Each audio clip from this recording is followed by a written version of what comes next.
I'm very glad that the leaders were able to agree in principle on the 6 sanctions package. This is very important. Thanks to this, Council should now be able to finalize a ban on almost 90% of all Russian oil imports by the end of the year. This is an important step forward.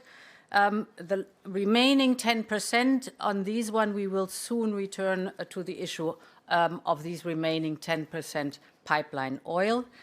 I want to note that other elements in the package are also important. It's the de-swifting of the Sberbank. The Sberbank is the biggest Russian bank with 37%. So this is good that we now de-swift the Sberbank.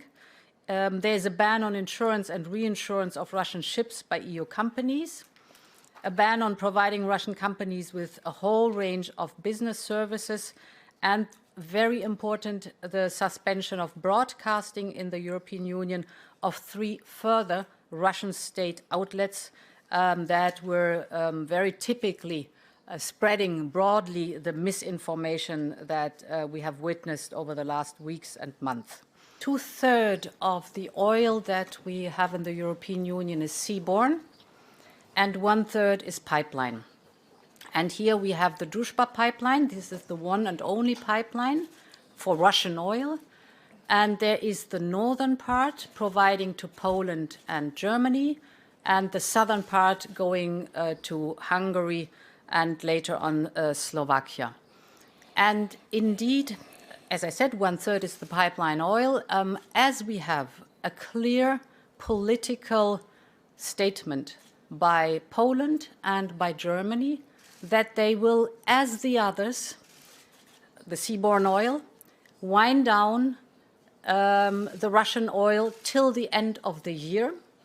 We have covered overall 90% of Russian oil being wind down in this time frame.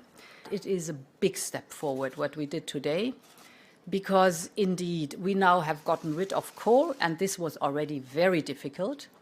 Now we have basically the political agreement how to phase out oil in a clear time frame.